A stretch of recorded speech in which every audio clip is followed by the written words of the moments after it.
J'ai fait 48 heures de garde à vue, j'étais épuisée, j'étais déboussolée et j'apprends que je pars en prison pour des publications.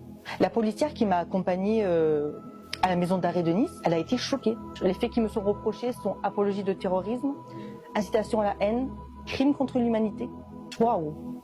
Mais il s'est passé quoi? Moi je m'appelle Amira Zaïter, j'ai 34 ans. Je suis étudiante en soins infirmiers et je suis aide-soignante de métier. Et je suis de Nice. Le 22 octobre 2023, j'ai co-organisé une manifestation pro-palestinienne, donc en soutien au peuple palestinien, qui a été interdite par le préfet des Alpes-Maritimes, Hugues Moutou.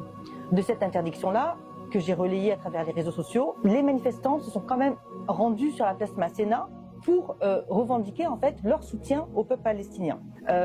Moi, je me suis rendue sur place en tant qu'observatrice pour voir un peu ce qui se passait. À la suite de cette interdiction, donc comme je l'ai dit, j'ai été 24 heures en garde à vue. Il y a eu une perquisition à mon domicile cherchant un lien avec le Hamas. Or, il n'y en a aucun. Donc je suis sortie sans aucune charge contre moi.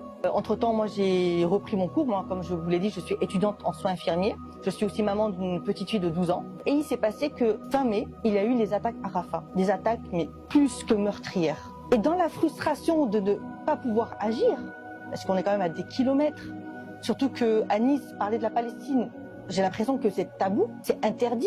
Ma manière de m'exprimer, ma manière d'exprimer ma colère envers le gouvernement israélien, c'était de m'exprimer sur les réseaux sociaux.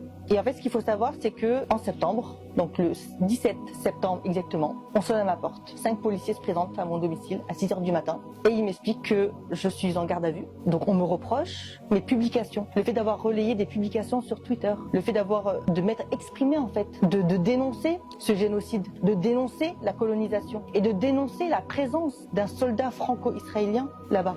Donc je me retrouve en garde à vue, suivi d'une audition qui dure environ 5 heures. Pendant 5 heures, cette audition, c'était sur ma pratique religieuse. Comment j'ai découvert l'islam, qu'est-ce que je pense des attentats en France, qu'est-ce que je pense des attentats en Tunisie, étant donné que je suis d'origine tunisienne, donc ils pensent que j'ai peut-être un lien, je ne sais pas. Ils m'ont sorti certains versets coraniques, qu'est-ce que je pense de ces versets-là? Enfin, je ne comprenais pas en fait quel était le lien. J'étais dans le service en fait antiterroriste. Vraiment, j'étais déboussolée.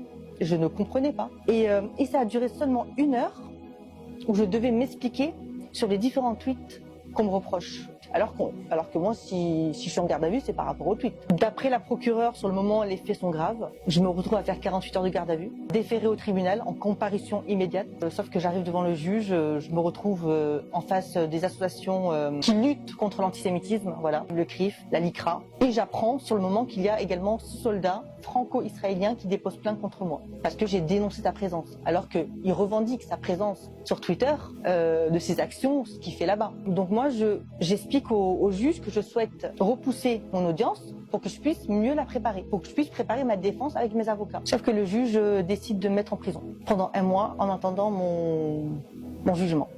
Là, ça a été un choc.